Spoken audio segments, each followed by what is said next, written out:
Que el Señor les pueda bendecir grandemente.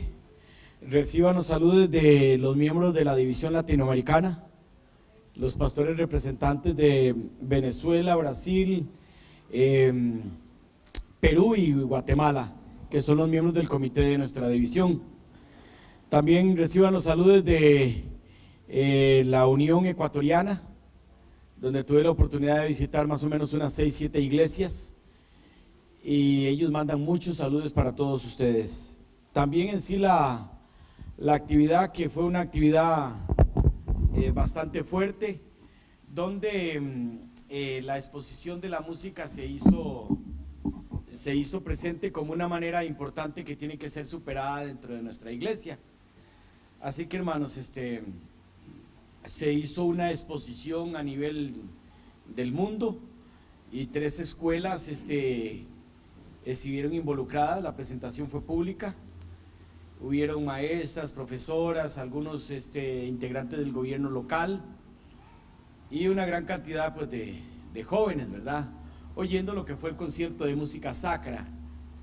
Después se estuvo en un auditorio a la orilla del mar, un lugar bellísimo, donde pasamos el día viernes y se hizo una exposición pública también con transmisión. Y finalmente el congreso del sábado, que fue en el auditorio de una universidad, donde también gran cantidad de hermanos de Sudamérica se hicieron presentes. Así que, hermanos, reciban los saludos de todos ellos y el Señor pueda bendecirles grandemente. Por la tarde queremos presentar algunos videos y algunas cosas de lo que aquí se presentó y les invitamos en la tarde para que puedan pasar con nosotros.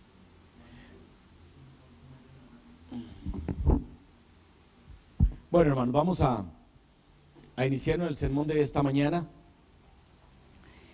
y queremos leer primero en la versión Jerusalén. Es una de las mejores versiones que existe en español y vamos a ver algunas diferencias de lo que vamos a leer. Vamos a leer el Salmo 23. Yahvé es mi pastor, nada me falta. Por prados de fresca hierba me apacienta, hacia las aguas de reposo me conduce y conforta mi alma.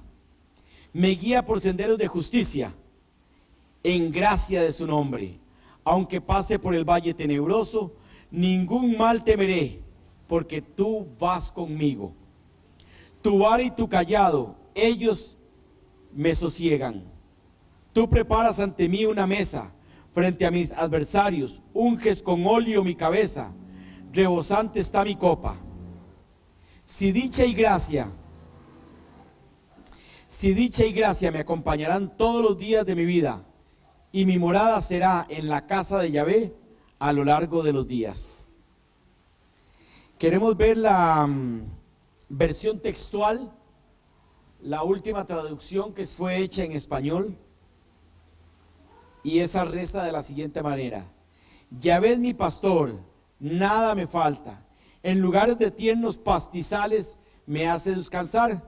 Junto a aguas de reposo me conduce, restaura mi alma, me guía de senda de justicia por amor a su nombre. Aunque ande en valle de sombra de muerte, no temeré mal alguno, porque tú estás conmigo. Tu vara y tu cayado me infunden aliento. Aderezas mesa delante de mí en presencia de mis angustiadores. Has ungido mi cabeza con aceite, mi copa está rebosando. Ciertamente el bien y la misericordia me escoltarán todos los días de mi vida, y en la casa de Yahvé moraré por largos días. Veamos una versión traducida directamente del hebreo, de la Biblia hebraica. El Eterno es mi pastor, no me faltará nada. Me hace acostar en la verde hierba, me conduce junto a las aguas tranquilas. Restaura mi alma, me guía por sendas de justicia por amor a su nombre. Aunque tenga que pasar en valle tenebroso, no temo mal alguno, porque tú eres conmigo. Tu vara y tu cayado me alientan. Preparas una mesa delante de mí ante la presencia de mis enemigos. Has ungido mi cabeza con óleo y mi copa desborda. Ciertamente la bondad y la misericordia me seguirán todos los días de mi vida, y moraré en la casa del Eterno para siempre. Leamos la versión que estamos acostumbrados a leer, y esta vez hagámoslo con énfasis. Jehová es mi pastor, nada me faltará. En lugares de delicado pasto me hará descansar. Junto a aguas de reposo me reposará. Confortará mi alma. Me guiará por sendas de justicia por amor a su nombre. Aunque ande en valle de sombra de muerte, no temeré mal alguno, porque tú estarás conmigo. Tu vara y tu cayado me infundirán aliento. Aderezas mesa delante de mí en presencia de mis angustiadores. Unges mi cabeza con aceite, mi copa está rebosando. Ciertamente el bien y la misericordia me seguirán todos los días de mi vida, y en la casa de Jehová moraré por largos días. ¿Qué tenemos aquí? ¿Qué hay para nosotros acá? Algunos comentaristas dicen lo siguiente: el Salmo 23, comúnmente llamado el Salmo del Buen Pastor, quizás sea el mejor conocido y el más amado de todos los salmos. Es la delicia de la niñez y el consuelo de la vejez. Otros nombres que se le dan son la perla de los salmos, el salmo del ruiseñor, el canto del pastor cerca de su pasto. Agustín dijo: este salmo era el himno de los mártires. ¿Qué dijo Agustín? Era el himno de los mártires, sí. Ellos iban a la hoguera, iban a los lugares donde iban a ser martirizados, iban a los lugares donde iban a morir, y ellos iban cantando y rezando: Jehová es mi pastor. ¿Y cómo tenía que resonar aquellas palabras en su corazón cuando iban hacia Alcalaxo o hacia todos aquellos lugares donde iban a ser martirizados y muertos? Cuando llegaban al pie de aquel madero que era donde iban a ser amarrados en medio de la leña para ir a la hoguera, ahí tenían que decir: aunque ande en valle de sombra de muerte, no temeré mal alguno. Qué fuerza, qué vigor, qué valor para aquellos que todo lo necesitaban, para aquellos que estaban lejos de Dios, para aquellos que estaban en el sufrimiento, en el dolor, en el quebranto, en la enfermedad.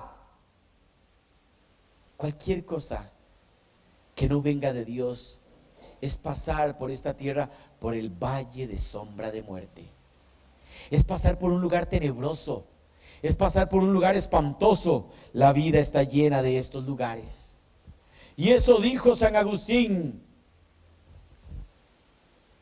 que era el canto o el salmo o el himno de los mártires.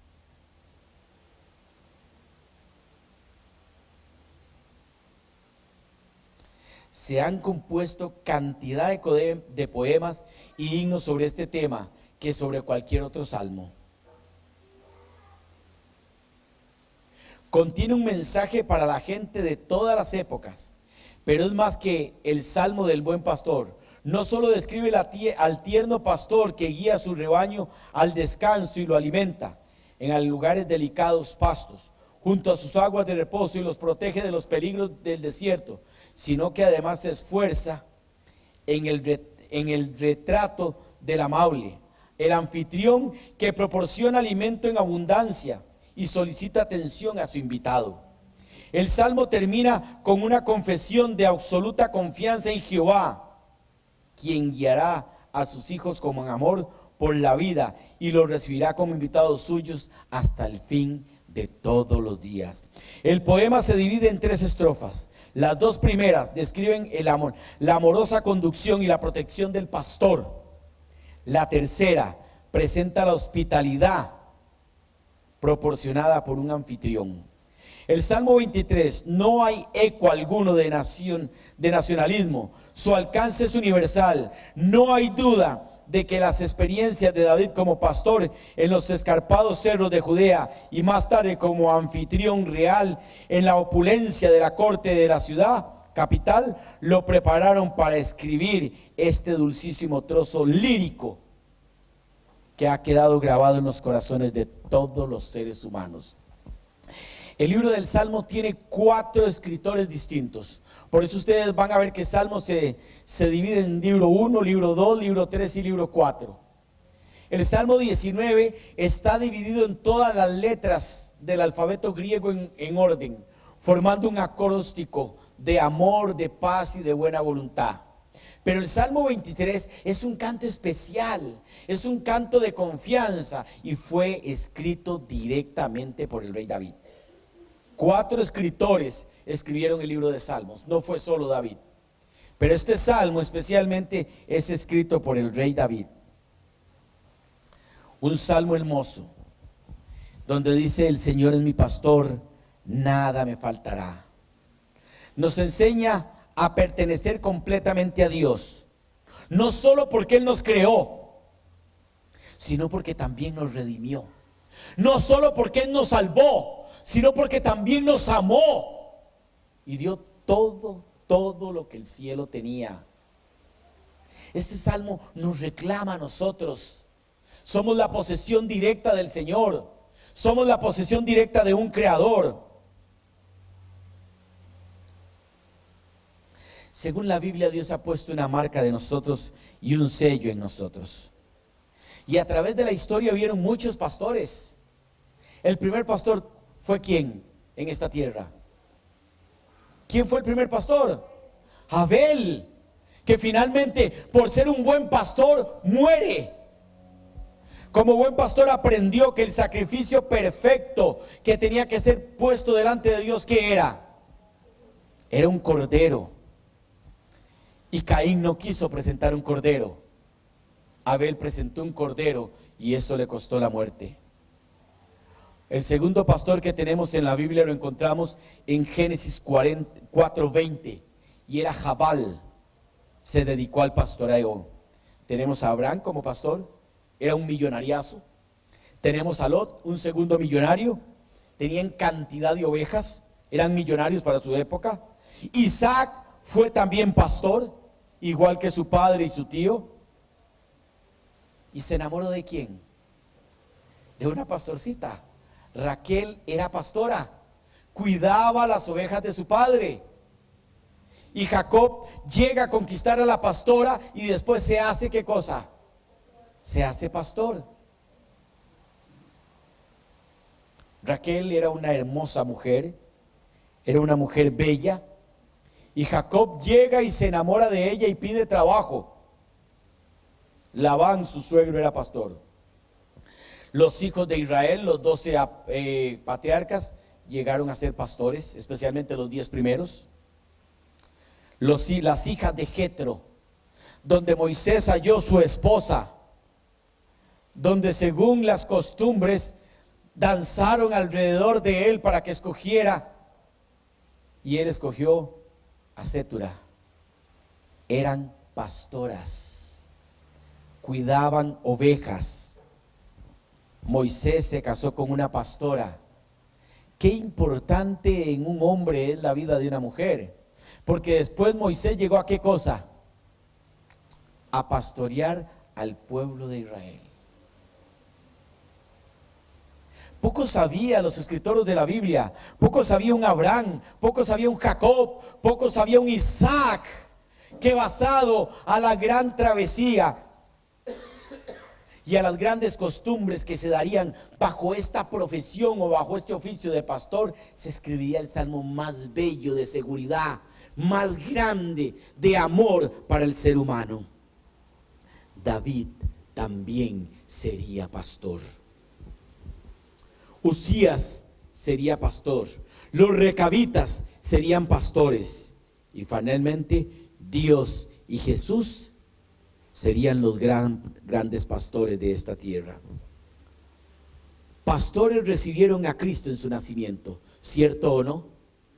¿Quiénes fueron los que llegaron a verle ahí, a Él? ¿Quiénes fueron los que estaban atentos a la estrella que tenía que brillar? ¿Quiénes eran los que estaban en aquel lugar esperando hasta que después dejaron su rebaño sabiendo que los ángeles cuidarían su rebaño y se fueron a ver aquella ovejita que era chiquita, que era recién nacida, aquel corderito especial que más tarde sería sacrificado, que sería cordero y sería pastor a la vez? Los pastorcillos de Belén llegaron hasta el lugar a conocer el Cordero de Dios que quita el pecado del mundo. La Biblia habla del buen pastor. Pedro nos habla del príncipe de los pastores. Y nosotros tenemos que decir finalmente: Jehová es mi pastor. ¿Qué nos puede faltar? ¿Puede haber un pastor más grande y más hermoso que este? Nos perdona, nos tolera, nos alimenta, nos ama, nos da y no recibe nada a cambio de nosotros. ¿Cuál es la obligación de un pastor? En primer lugar, conducir a las ovejas a lugares seguros y a buenos pastos. Segundo, protege a las ovejas de los depredadores, de las enfermedades, de los parásitos, de otros peligros naturales que a las ovejas les acechan. Alimenta a las ovejas.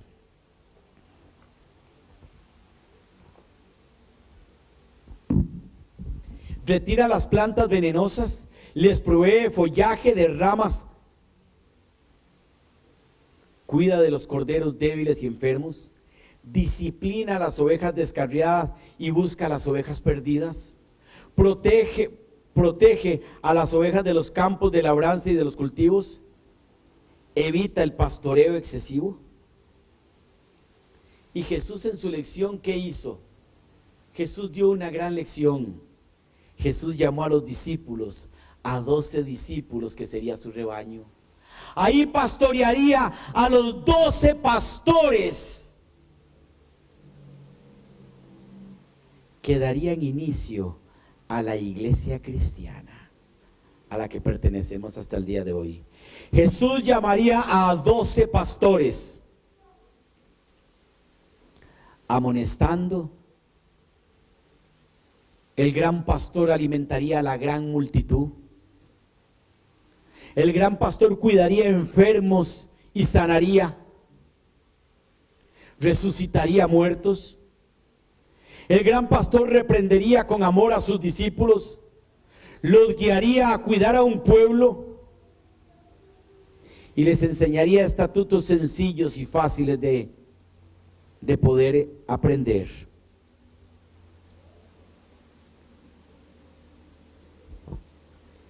Pero en el Salmo 23 hay dos objetos importantes que tiene el pastor y son los que queremos ver. Pero veamos qué tiene que tener un pastor para ser pastor. ¿Qué es lo que tiene que tener para cuidar sus ovejas? ¿Qué tiene que reunir él? En primer lugar, tiene una capa o un saco grueso para protegerse de la intemperie. Estos lugares, especialmente de Palestina, son lugares tremendamente fríos. Hay lugares donde por la altura a usted le falta el aire.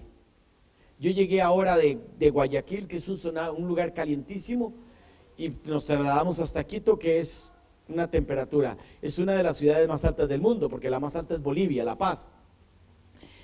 Y bajo la altura del frío, usted siente que el aire le falta. Usted tiene que empezar unos días, unas horas de adaptación y tomar ciertas bebidas para adaptarse a ese clima, porque usted si no lo hace, se le baja la presión y usted se desmaya. Los dolores de cabeza son terribles. Por eso el buen pastor o el pastor tenía que tener una capa o un saco grueso para protegerse de la intemperie. Recuerden que tienen que toda la noche cuidar. El pastor no puede dormir. Aceite para sanar las heridas, tanto de él como de sus animales. Armas defensivas como una honda, una lanza y una vara. La honda ya saben cuál es, ¿verdad? La que usó David y con la que mató a Goliat.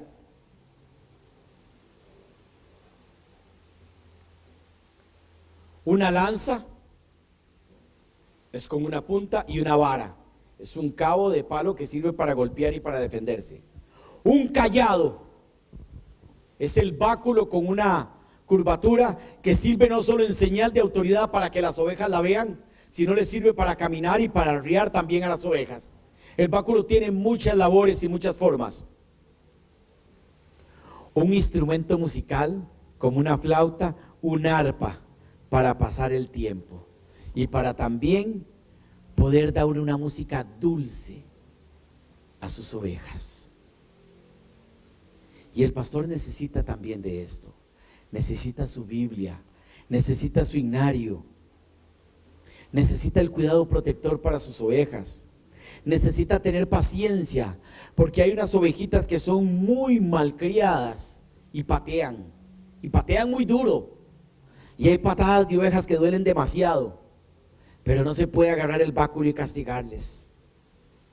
Hay ovejitas que no permiten nada, que son tan hurañas, que por todo lloran, que por todo reclaman, que por todo tienen celo, que por todo hacen problema, que por todo están incómodas, que piensan que nadie las quiere, que todo lo que se hace es por ellas.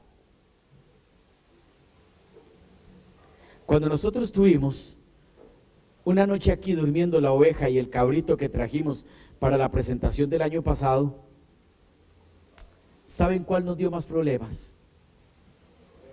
La ovejita. Yo pensé que el cabro iba a dar más problemas, pero la ovejita dio más problemas. Se sentía huraña, tenía miedo, estaba temblando. El cabro estaba más quieto, pero ella sí hacía toda clase de rabietas, toda clase de berrinches, hasta que se acercaron unos niños que estaban y empezaron a tocarla y a brindarle cariño, porque la dejamos aquí. Y ella se tranquilizó. Y yo después le dije a los niños: tóquela, hágale en cariño, háblele en bonito. Tanto era el nerviosismo de este animal que él no podía tener paz. Son cortos de vista, son animales un poco torpes, pero son animales tiernos, que nada les da seguridad sino el cariño de un buen pastor. Y algunas, como les digo, patearán demasiado duro, pero habrá que aguantar esas patadas. ¿Qué quiso David decir?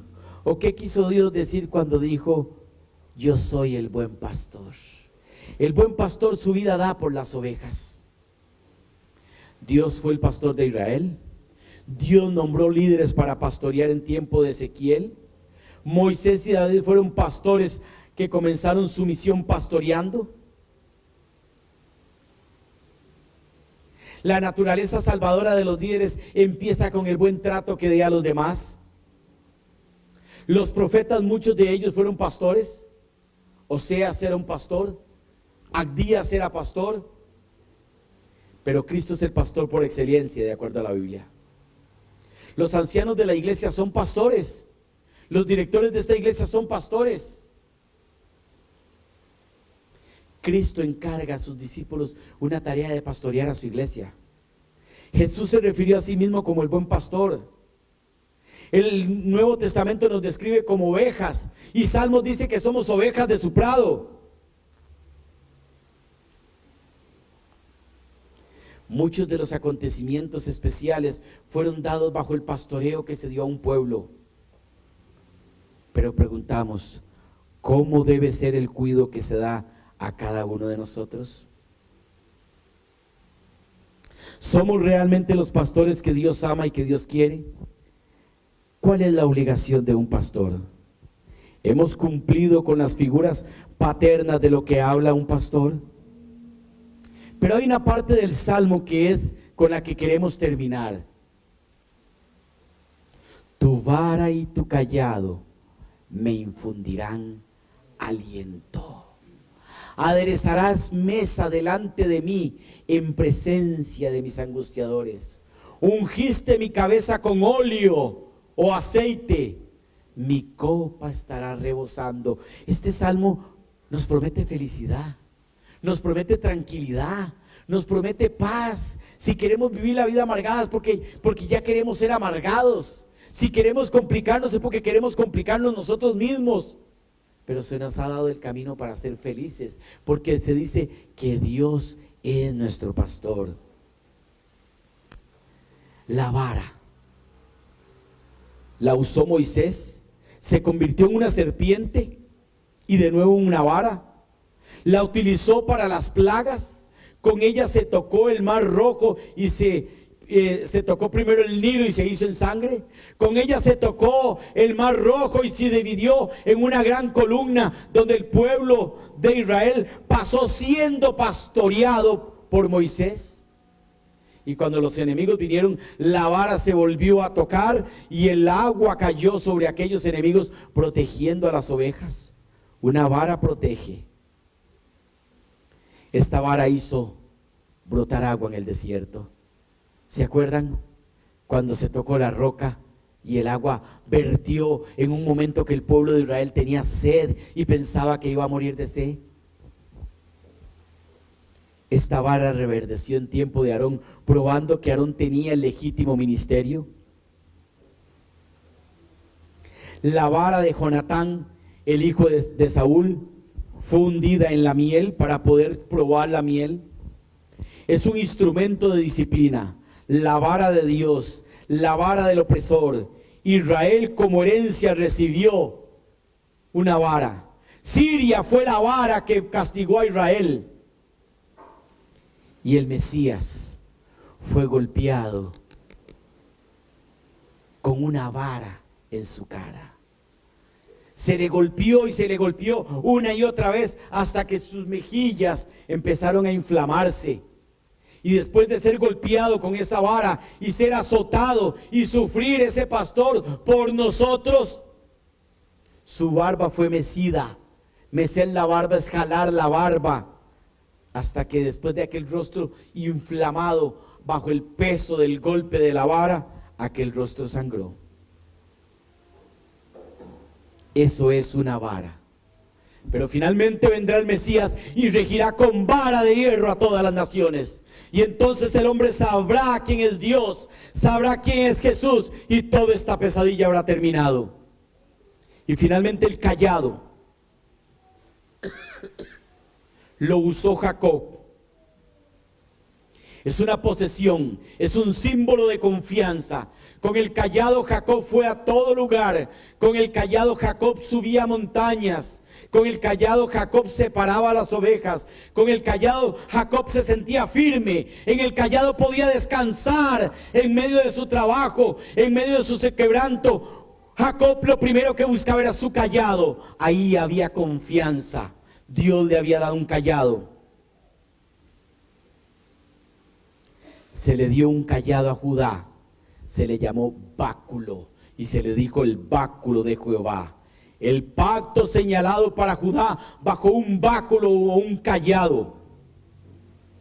El cayado de los israelitas fue el cayado especial cuando recibieron la Pascua. Y bajo un cayado Moisés dio la señal de salida después de que los israelitas habían celebrado la Pascua.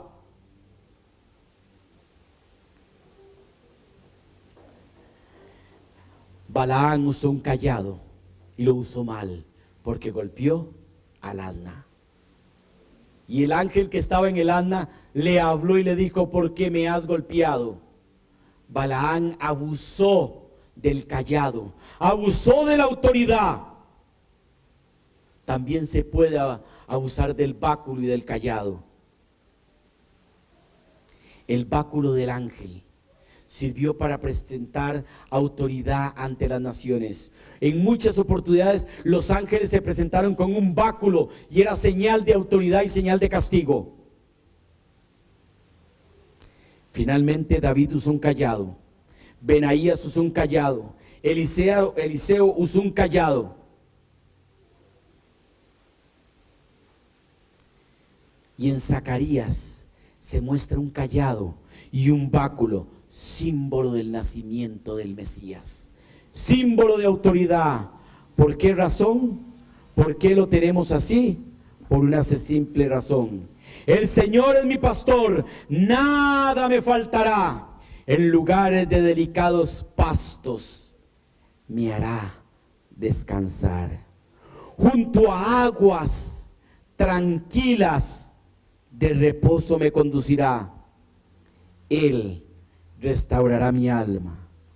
Me guía por senderos de justicia por amor a su nombre.